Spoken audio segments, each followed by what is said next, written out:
Friends, ഞാൻ അഭിനവോദയ. ഇന്ന് നമ്മൾ വരയ്ക്കാൻ പോകുന്നത് ഒട്ടകത്തിൻ്റെ പടമാണ്. അപ്പോൾ ഞാൻ ഓൾറെഡി ആദ്യം വരച്ചു, അത് വീഡിയോ എടുത്തു. പക്ഷേ അത് വീഡിയോയിൽ കിട്ടിയില്ല.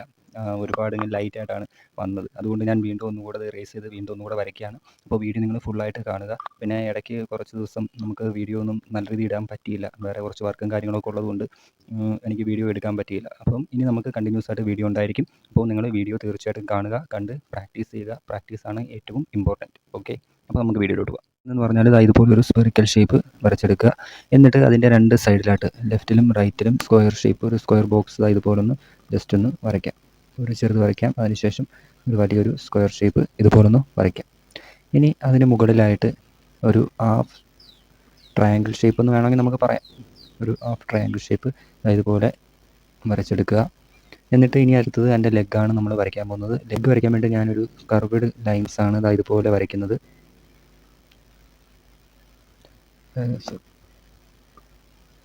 ഇതുപോലെ രണ്ട് കർവ്ഡ് ലൈൻസ് വരച്ചു. എന്നിട്ട് അതിന് താഴോട്ടുള്ള ലെഗ് ഇതുപോലൊന്ന് മാർക്ക് ചെയ്തു.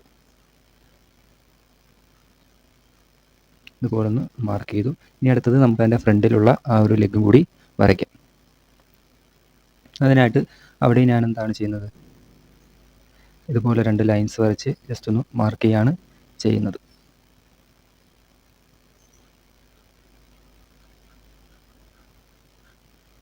വരച്ചു, അടുത്തത് വരച്ചു. ഇനി കുടുംബിന് വേണ്ടിയിട്ട് ജസ്റ്റ് ചെറിയ ചെറിയ രണ്ട് ട്രയാങ്കിൾ ബോക്സ് അതുപോലെ ഒന്ന് വരച്ചെടുക്കാം. അപ്പോൾ നമ്മൾ അതിൻ്റെ ബോഡിയും വരച്ചു, ലെഗും വരച്ചു. ഇനി അടുത്ത അതിൻ്റെ ഹെഡാണ് നമുക്ക് വരയ്ക്കാനുള്ളത്. ഹെഡിന് വേണ്ടിയിട്ട് ഇതുപോലൊരു സർക്കിൾ ഷേപ്പ് വരയ്ക്കുക. എന്നിട്ടൊരു ഹാഫ് ട്രയാങ്കിൾ ഷേപ്പ് ഇതുപോലൊന്ന് വരച്ച് മാർക്ക് ചെയ്യുക. ഇനി നമുക്ക് ഈ ഹെഡിനെയും ബോഡിയും ഒന്ന് ബന്ധിപ്പിക്കാൻ വേണ്ടിയിട്ട് അതിൻ്റെ നെക്കൊന്ന് വരയ്ക്കാം. ഇതുപോലെ അതിൻ്റെ നെക്ക് നമ്മൾ വരച്ചിരിക്കുകയാണ്. ഇനി നമുക്ക് ഇതിനെ ഒന്ന് ഡീറ്റെയിലിംഗ് ചെയ്ത് വേണം എടുക്കാനായിട്ട്. അപ്പോൾ ടെയിൽ വരയ്ക്കാൻ വേണ്ടി ഞാൻ ഇവിടെ ഒരു ലൈൻസ് ഇതുപോലെ ഒന്ന് വരച്ചു. എന്നിട്ട് നമുക്ക് ടെയിലിൽ നിന്ന് തന്നെ സ്റ്റാർട്ട് ചെയ്യാം. നല്ല ഇതുപോലെ നമുക്ക് അതിൻ്റെ ടെയിൽ വരച്ചു. ഇനി അതിനുശേഷം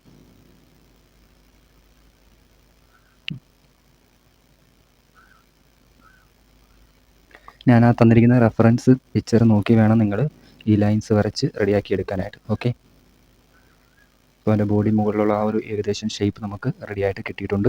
ഇനി അതിന് ശേഷം നമുക്കതിൻ്റെ ചെവി ഒന്ന് വരച്ചു കൊടുക്കുക. അതുപോലെ ചെവി വരച്ചു. ചെറുതായിട്ടൊരു കണ്ണ് നമ്മളൊന്ന് മാർക്ക് ചെയ്തു. ഞാൻ ഇവിടെ ഒരുപാട് ഡീറ്റെയിലും ചെയ്യുന്നില്ല. ഞാൻ ഓൾറെഡി പറഞ്ഞിട്ടുള്ള കാര്യമാണ്. നമുക്ക് ലൈൻ വരയ്ക്കാൻ വേണ്ടി മാത്രമാണ് നമ്മളിവിടെ പഠിപ്പിക്കുന്നത്.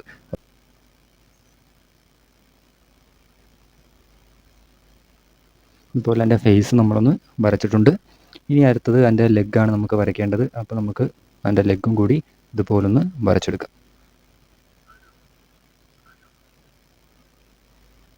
ഈ ഭാഗത്ത് തന്നെ മുട്ട് വരുന്നതുകൊണ്ട് അവിടെ ചെറിയൊരു ബൾജിങ് കൊടുത്തിട്ട് വേണം വരയ്ക്കാനായിട്ട്.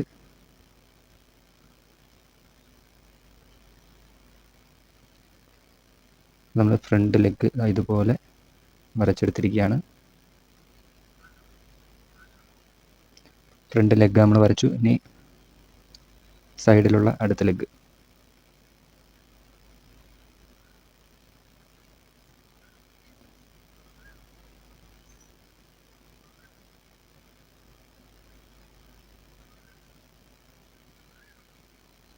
അടുത്ത ലെഗ് നമ്മൾ വരച്ചു. ഇനി ബാക്കിലത്തെ ലെഗാണ് നമ്മൾ വരയ്ക്കുന്നത്.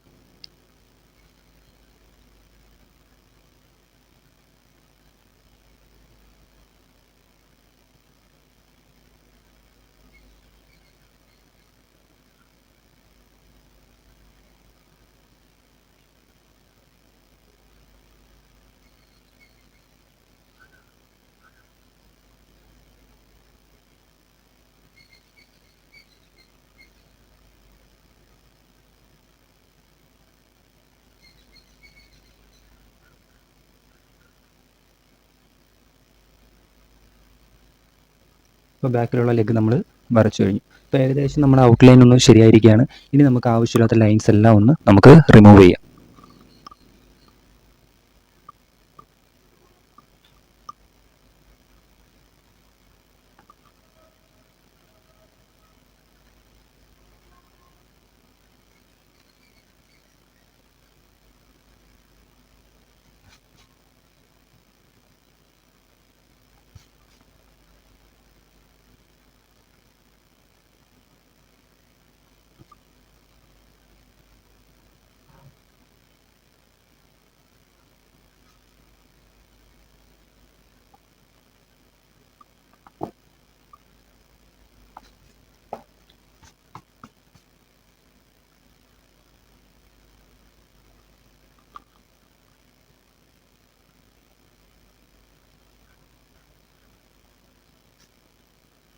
ഇപ്പോൾ നമ്മുടെ വർക്ക് ഏകദേശം ഔട്ട്ലൈൻ വരച്ച് കംപ്ലീറ്റ് ചെയ്തിരിക്കുകയാണ്. അപ്പോൾ ഇതുപോലെയാണ് നമ്മൾ ഫ്രീ ഹാൻഡായിട്ട് ഒട്ടകത്തിൻ്റെ ഔട്ട്ലൈൻ വരയ്ക്കുന്നത്.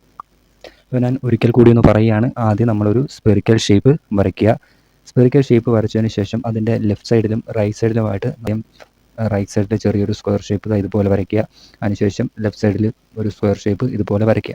എന്നിട്ട് അതിൻ്റെ മുകളിലത്തായി ഈ ഒരു ബൾജിങ് കിട്ടാൻ വേണ്ടിയിട്ട് നമ്മൾ അത് മുകളിലും ചെറിയൊരു ഹാഫ് ട്രയാങ്കിൾ എന്ന് വേണമെങ്കിൽ പറയാം എന്നുള്ള രീതിയിൽ ഇതുപോലൊരു ട്രയാങ്കിൾ ഷേപ്പ് നമ്മൾ വരച്ചു കൊടുത്തു. എന്നിട്ട് അതിൻ്റെ ലെഗിന് വേണ്ടിയിട്ട് നമ്മൾ ഇതുപോലെ രണ്ട് കർവ്ഡ് ലൈൻസ് ഇതുപോലെ രണ്ട് കർവ്ഡ് ലൈൻസ് വരച്ചു. എന്നിട്ട് അതിൻ്റെ ബാക്കിലത്തത് ഇതുപോലെ രണ്ട് സ്ട്രെയിറ്റ് ലൈൻസ് വരച്ച് മാർക്ക് ചെയ്തു. അതുപോലെ തന്നെയാണ് നമ്മൾ അതിൻ്റെ ഫ്രണ്ടിലും വരച്ചിരിക്കുന്നത്. ഇതുപോലെ രണ്ട് സ്ട്രെയിറ്റ് ലൈൻസ് വരച്ച് മാർക്ക് ചെയ്തിരിക്കുന്നത് വരച്ചു. എന്നിട്ടാണ് നമ്മൾ അതിൻ്റെ ഹെഡ് വരച്ചത്. ഹെഡ് വരയ്ക്കാൻ ഒരു സർക്കിൾ ഷേപ്പ് വരച്ചു. അതിനുശേഷം ഒരു ഹാഫ് ട്രയാങ്കിൾ ഷേപ്പും ഇതുപോലെ ഒന്ന് വരച്ചു. എന്നിട്ട് അതിൻ്റെ ഹെഡിനെയും ബോഡിയും യോജിപ്പിക്കാൻ വേണ്ടിയിട്ട് അതിൻ്റെ കഴുത്ത് നമ്മൾ ഇതുപോലെ വരച്ചു കൊടുത്തു. അതിനുശേഷം നമ്മളതിനെ ഡീറ്റെയിലിംഗ് ചെയ്തു. ഡീറ്റെയിലിംഗ് ഞാനിവിടെ ചെയ്തിരിക്കുന്നത് പറഞ്ഞാൽ തേയില് മുതലാണ്, വാല് മുതലാണ് ഞാൻ വരച്ചു തുടങ്ങിയത്. ആദ്യം വാല് വരച്ചു. അതിനുശേഷം അവിടുന്ന് അതിൻ്റെ ബോഡി വരച്ച് പിന്നീട് അതിൻ്റെ ലെഗ് മാർക്ക് ചെയ്തു. ഇവിടെ രണ്ട് ചെറിയൊരു ബൾജിങ് ഞാൻ കൊടുത്തിരിക്കുന്നതെന്ന് പറഞ്ഞാൽ എൻ്റെ മുട്ടാണ്. ആ മുട്ട് വരയ്ക്കാൻ വേണ്ടിയിട്ടാണ് ചെറിയൊരു ബൾജിങ് ഞാൻ കൊടുത്തത്. അപ്പോൾ അതുപോലെ ഒരു ചെറിയൊരു ബൾജിങ് കൊടുത്ത് അതിൻ്റെ മുട്ട് നമ്മൾ ഇതുപോലെ അതിൻ്റെ ലെഗ് വരച്ചു. ഫ്രണ്ടിലത്തെ രണ്ട് ലെഗും ഇതുപോലെ വരച്ചു, ബാക്കിലത്തെയും വരച്ചു. എന്നിട്ട് അതിനെ ഫുള്ളൊന്ന് ഡീറ്റെയിലിംഗ് ചെയ്തു. ആവശ്യമില്ലാത്ത ലൈൻസ് എല്ലാം നമ്മൾ റിമൂവ് ചെയ്ത് കളഞ്ഞു. ഇങ്ങനെയാണ് ഒരു ഒട്ടകത്തിനെ ഫ്രീ ഹാൻഡായിട്ട് ഔട്ട്ലൈൻ വരയ്ക്കുന്നത്. അപ്പോൾ ഇത് നിങ്ങൾ കണ്ടിന്യൂസ് ഒന്ന് വരച്ചു നോക്കുക. അപ്പോൾ ഇങ്ങനെയാണ് നമ്മളൊരു ഒട്ടകത്തിൻ്റെ ഔട്ട്ലൈൻ ഫ്രീ ഹാൻഡായിട്ട് വരയ്ക്കുന്നത്. അപ്പോൾ മാക്സിമം നിങ്ങൾ റെഫറൻസ് പിക്ചർ നോക്കി തന്നെ വരയ്ക്കുക. സാധാരണ ഞാനിവിടെ ചെയ്യുന്നത് പ്രിൻ്റ് ഔട്ട് എടുത്തിട്ട് ആ പ്രിൻ്റ് ഔട്ടിനകത്ത് വരച്ച് കാണിച്ചതിന് ശേഷമാണ് ഞാൻ ഓൾറെഡി ഡ്രോയിങ് ചെയ്യുന്നത്. അപ്പോൾ ഈ വട്ടം എനിക്ക് അങ്ങനെ പ്രിൻ്റ് ഔട്ട് എടുത്ത് വരയ്ക്കാൻ പറ്റിയില്ല. ഞാൻ എന്തായാലും വീഡിയോയുടെ കൂടെ ആ ഒരു ഫോട്ടോയും കൂടി ഇട്ടേക്കാം.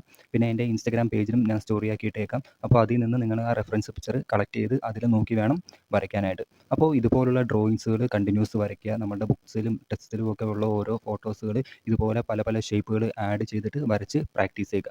ഇങ്ങനെ കണ്ടിന്യൂസ് വരച്ചു കഴിഞ്ഞാൽ ഞാൻ ആദ്യം പറഞ്ഞതുപോലെ നിങ്ങൾക്ക് ഏത് പടവും വളരെ എളുപ്പത്തിൽ വരയ്ക്കാൻ പറ്റും. അപ്പോൾ അതുകൊണ്ട് നിങ്ങൾ മാക്സിമം നന്നായിട്ട് പ്രാക്ടീസ് ചെയ്യുക. അപ്പോൾ നിങ്ങൾക്ക് വീഡിയോ ഇഷ്ടമായി എന്നുണ്ടെങ്കിൽ തീർച്ചയായിട്ടും ലൈക്ക് ചെയ്യുക.